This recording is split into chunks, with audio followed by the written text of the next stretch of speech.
State lawmakers will look closer this week at sweetening the pot for movie makers to come to Mississippi. Yeah, we just finished a tour inside Pod C that normally holds about 183 inmates, but inside I can tell you the whole place is destroyed. The House voted Friday on a bill to address a big problem with the Affordable Health Care Act. An inmate riot in the Adams County Correctional Facility. It started just after 2:30.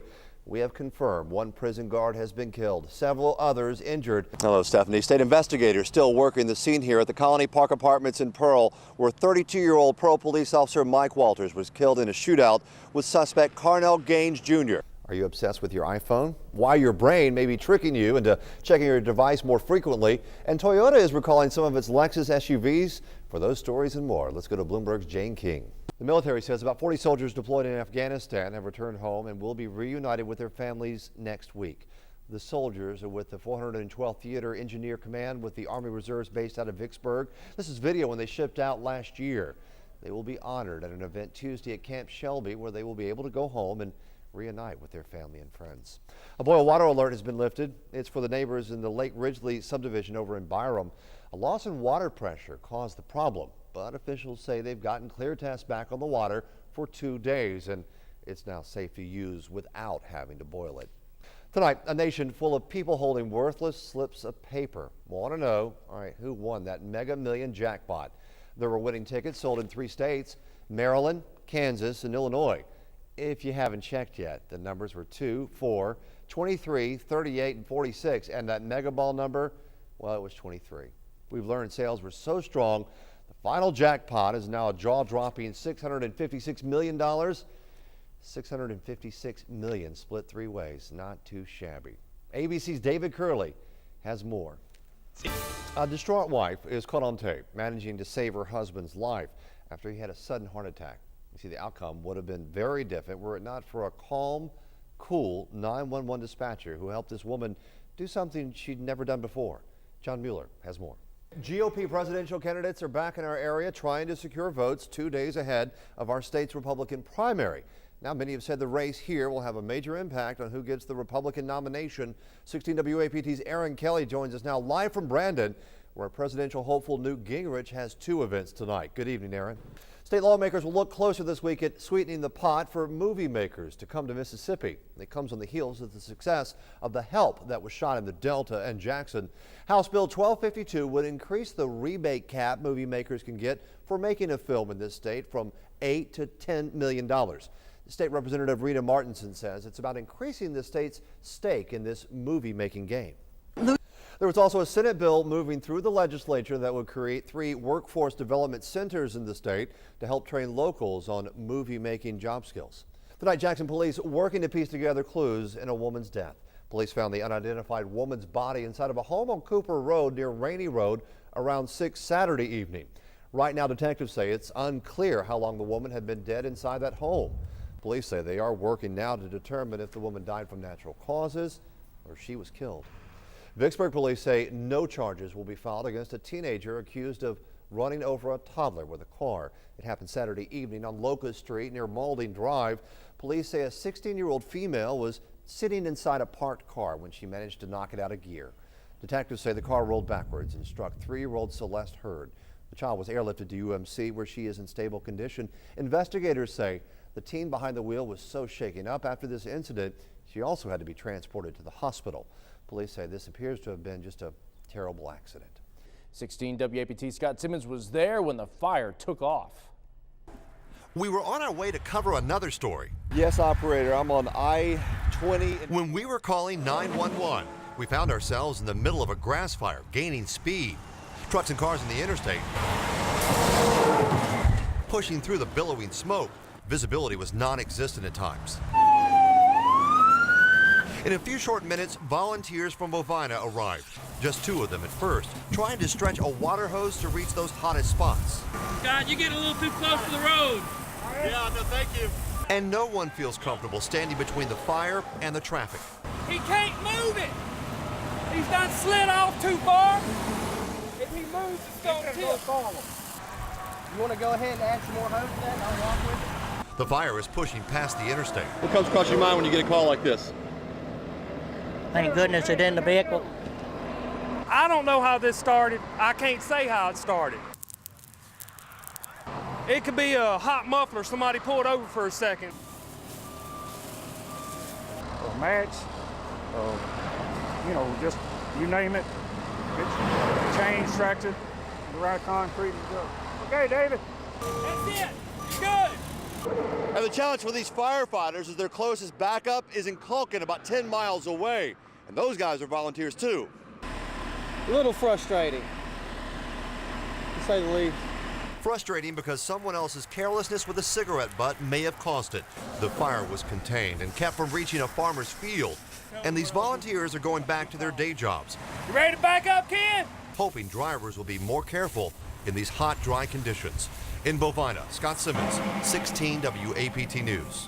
16 WAPT Scott Simmons just saw the aftermath inside of the jail. He is live in Raymond. Scott. Yeah, we just finished a tour inside Pod C that normally holds about 183 inmates, but inside I can tell you the whole place is destroyed. The Sheriff's Department solved one problem today by quelling this riot, but now faces bigger ones. How to pay for the damage, where to put the inmates in the future. 2:30 in the morning, and inmates take over Pod C of the Hinds County Detention Center. 25-year-old Kendall Johnson calls 16 WAPT and sends us pictures from inside using his own cell phone.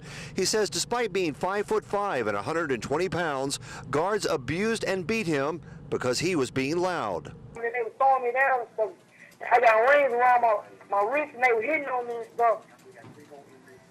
And there's 3 more inmates there's 3 more inmates they've been beating on that we got down here right now. They got black eyes and everything. Johnson was placed in isolation but somehow got out. He got access to the control panel and opened the doors to the 4 other housing units. Some 180 other inmates were set on destroying the cell block. His family outside claims he wouldn't have done that unless he was provoked. They had to do something to him for him to, if he was unruly, they did something to him, believe that. When we went inside to survey the damage, evidence of the water hoses used by inmates to flood the place. This is the heart of what's called Pod C. As you can tell just by looking up above, they have done extensive damage, but the real costly stuff over here, where they simply took boards or whatever and started beating the control panel to replace it, is at least 24 grand. It gives them opportunity to overpower their guard and control the doors from here. It is the latest chapter in a documented detention center that has had multiple escapes and problems with faulty locks and cell doors. Now the Hinds County Board of Supervisors faces bigger problems. Because we're going to have to pay someone to hold our inmates. An emergency meeting with judges, the board, and law enforcement. Not only is there a problem of where to put the inmates now, but a problem for weeks, even months to come, of what to do with those suspects who are arrested in the future, and there's no place to put them. The sheriff would not comment on what caused the riot inside this facility. He says that is under investigation. 30 inmates shipped to Rankin today, others to Madison County, but that only deals with a small problem right now. Chief Judge Tommy Green says by tomorrow morning they should have a handle on how many other inmates inside this detention center can be released, either to home detention or some other form of monitored detention. Live at the Hinds County Detention Center, Scott Simmons, 16 WAPT News. Who's accountable where taxpayer money is spent at PPSD? 16 WAPT Scott Simmons investigates why the district claims that it would save time and also money. The mad chaos of lunchtime at Pearl High School. No problem. 3 lines. It takes forever to get through the line. Little time to eat. I don't have enough time to get through there. 25 minutes at best. How much does that cost? And the district says it has something coming online that should make things move smoother. They don't need to be scanned. You think that might be an intrusion of privacy? Yes. But we got a tray full of complaints after parents found out plans for palm scanners at Pearl High School. The letters went out to parents this week that their kids could have their palm scanned to be able to access their lunch accounts. No more 3-digit codes to remember. Students are not required to do this. Any parent can refuse this. We took those complaints to the superintendent. He says the district is spending $3,500 to buy 9 palm scanners each, about $400. Really, in the accuracy, I think it will end up saving money. Of course, one of the big concerns from parents is that big brother worry that if the school district has your palm print, they could do, I don't know, whatever. Actually, they don't scan your palm print. It's the vein pattern they use as the identifier.